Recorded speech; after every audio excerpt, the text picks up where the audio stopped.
સંસદના ચોમાસુ સત્ર દરમિયાન સત્તા પક્ષ અને વિપક્ષ વચ્ચે તૂટ્યો ગતિરોધ.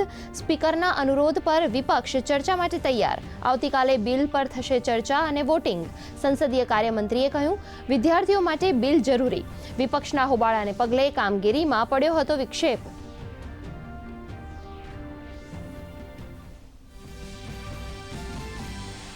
રામ મંદિર દાન ચોરી મામલે નવી એસઆઈટીની રચના. સુપ્રીમ કોર્ટના નિર્દેશ પર ઉત્તર પ્રદેશ સરકારની કાર્યવાહી.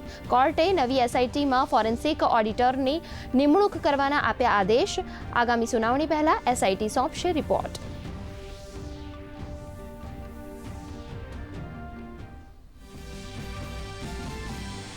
ભીષણ અથડામણ બાદ સંવાદની શોધમાં અમેરિકા ઈરાન. અમેરિકન સેનાની ભલામણથી રાષ્ટ્રપ્રમુખ ડોનાલ્ડ ટ્રમ્પે હુમલો અટકાવ્યો હોવાનો દાવો. ઈરાને કહ્યું, અમે નક્કી કરીશું ક્યારે સમાપ્ત કરીશું યુદ્ધ.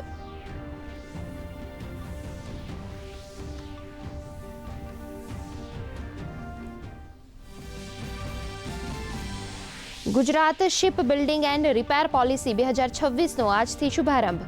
પોરબંદરના કુછડી ખાતે મેગા ગ્રીનફિલ્ડ શિપ બિલ્ડિંગ પાર્કને મળી મંજૂરી. એમએસએમઈ ક્ષેત્રે આવશે ક્રાંતિ. જીએસડીપીમાં નોંધપાત્ર વૃદ્ધિ થવાની શક્યતા.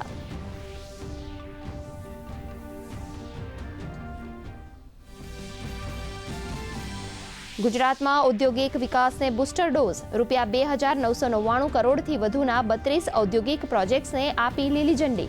ટેક્સટાઇલ, સિરામિક, કેમિકલ અને મેટલ સેક્ટરમાં થશે જંગી રોકાણ. હજારો રોજગારીનું થશે સર્જન.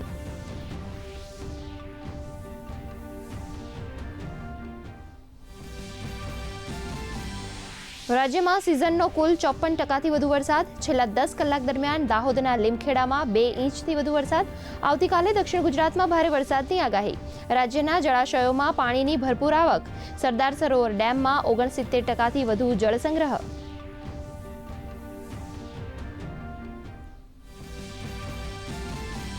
રાજ્યમાં ભારે વરસાદની સ્થિતિ બાદ ક્ષતિગ્રસ્ત થયેલ માર્ગોને ઝડપથી મોટરેબલ બનાવવા રાજ્ય સરકાર સક્રિય. ત્વરિત રિપેરિંગ અને સમારકામ હાથ ધરવા મુખ્યમંત્રી જિલ્લા કલેક્ટરો સાથે સતત સંપર્કમાં. ગીર સોમનાથમાં માર્ગ પુલોના સમારકામ માટે યોજાઈ સમીક્ષા બેઠક.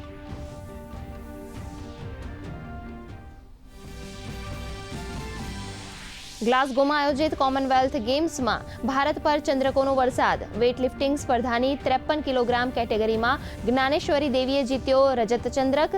65 કિલોગ્રામમાં રાજા મુથુપાંડીએ સિલ્વર મેડલ જીતી મેળવી સફળતા.